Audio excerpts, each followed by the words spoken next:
O que a gente precisa fazer como estratégia de tratamento real para essas pacientes é mudança de estilo de vida. Porque assim, ó, como a causa é resistência insulínica, a gente precisa tratar tudo que sobe a insulina.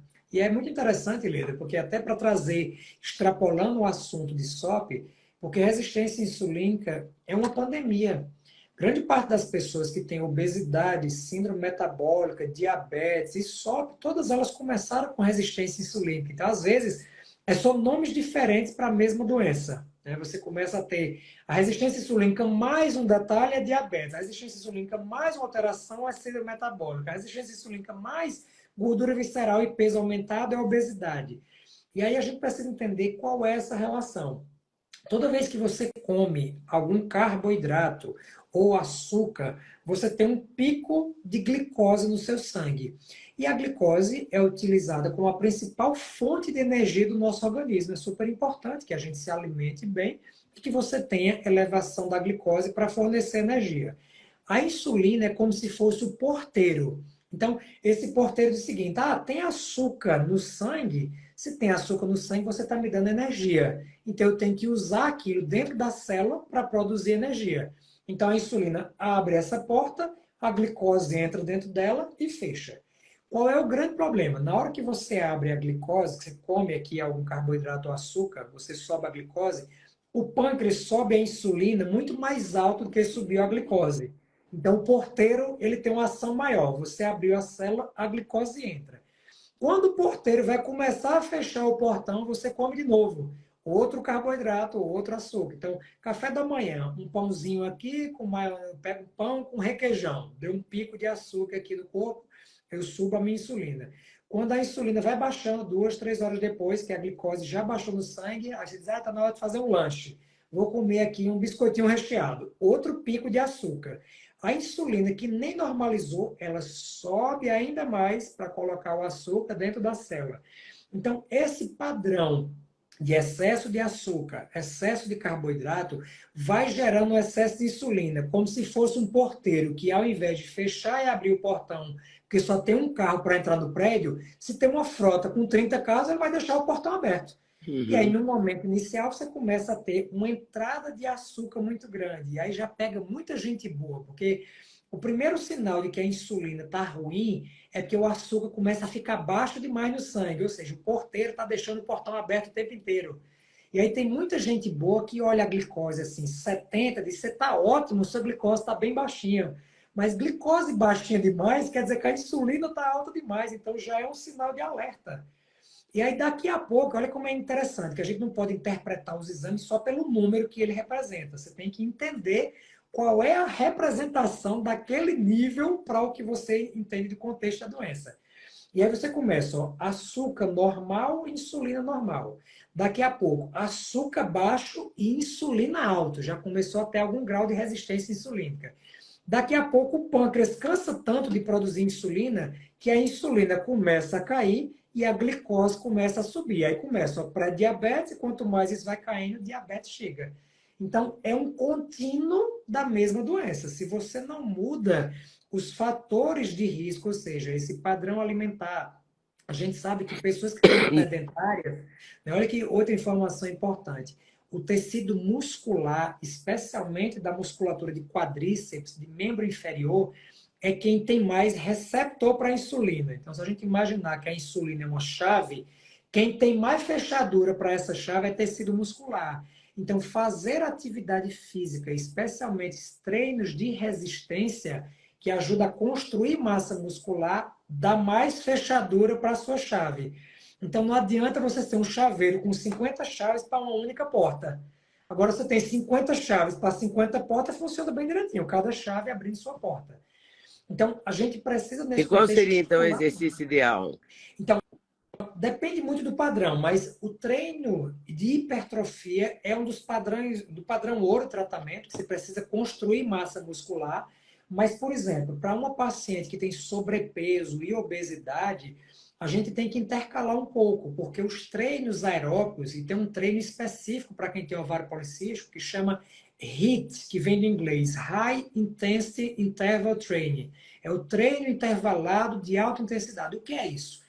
é você dar estímulos rápidos com estímulos lentos. Então, por exemplo, se a gente estivesse pensando no esteira, coisas simples, que eu até brinco, né? Coisas que você que está aí nos assistindo pode fazer em casa. Pega um tênis, vai na rua da sua casa num plano, você dá uma carreira imaginando que tem um assaltante que não está armado, mas que está correndo atrás de você de 30 segundos, descansa 10 segundos, corre mais 30, descansa 10 segundos, corre mais 30. Então, esses tiros, você aumenta a sua frequência cardíaca para o padrão de queima de gordura. Então, é um tipo de treino interessante que tem validação científica para quem tem ovário policístico. De modo geral, o treino de hipertrofia, mesmo para as pessoas com sobrepeso e obesidade, ele tem um efeito positivo, porque na hora que você constrói massa muscular, você começa a produzir uma proteína do músculo que chama miocina, que tem atividade anti-inflamatória. Porque a resistência insulínica, que eu não vou entrar na parte bioquímica aqui, mas a resistência insulínica, ela gera inflamação no corpo. E por isso você tem uma associação com uma série de outras doenças, como risco cardiovascular aumentado, risco de infarto, risco de AVC, risco de trombose, que são doenças eminentemente inflamatórias. Então, eu brinco assim, ó, se você me perguntar, André, qual é o melhor tratamento para quem tem uma doença cardiometabólica, ou uma doença como síndrome ovários policísticos? Mudança de estilo de vida, um padrão alimentar que você come só o necessário, aquela história, né? Você deve comer idealmente 80% do que o que você imagina que precisa. Porque a gente começa a ter algumas alterações cerebrais. Quando você tem resistência à insulina, você tem resistência a um outro hormônio chamado leptina. Leptina, eu brinco com meus alunos que tem um mnemônico. O P de leptina, ele para a sua vontade de querer continuar comendo. Então, quando você tem resistência à leptina, o comando cerebral ele chega mais tarde. Então, você termina achando que você precisa comer mais do que o que você realmente precisa. E aí, além de você ficar saciado, você come além e isso aí estoca energia. Quando você estoca energia, o corpo é muito inteligente do ponto de vista evolucional. Ele estoca energia na forma mais difícil de tirar, que é na gordura. Por isso que você perde peso com uma dificuldade maior, porque o estoque de gordura ele é mais lento para ser perdido.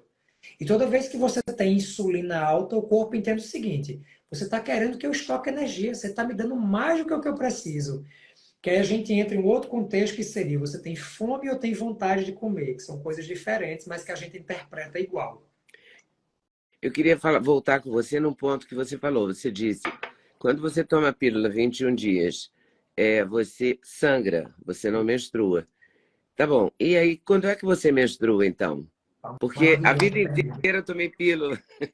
E eram pílulas, antigamente, eram pílulas muito mais, digamos, prejudiciais à saúde do que as de hoje, né? A hormonal era Provavelmente. mais alta, Né? né? Aquela coisa do Evanor, né? Não tinha uma pílula assim? O Evanol É muito ainda mais tem. pesada do que uma pílula de hoje, deve ser, né? Exatamente. Porque a Só medicina para ter evoluiu nesses anos todos, né? O Evanol tem 50 microgramas de etinil estradiol.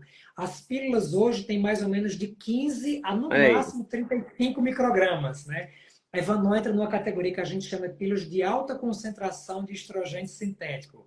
Elas praticamente estão proscritas, é uma raridade achar Evanol hoje no Sim, eu, mercado. tô, eu falei porque é que eu me lembrei Não, de que fazia maravilhoso. parte do meu histórico. Não, Mas é claro que eu sei que a qualidade das pílulas de hoje, como todos os remédios usados pela medicina, evoluíram, graças a Deus, né? exatamente.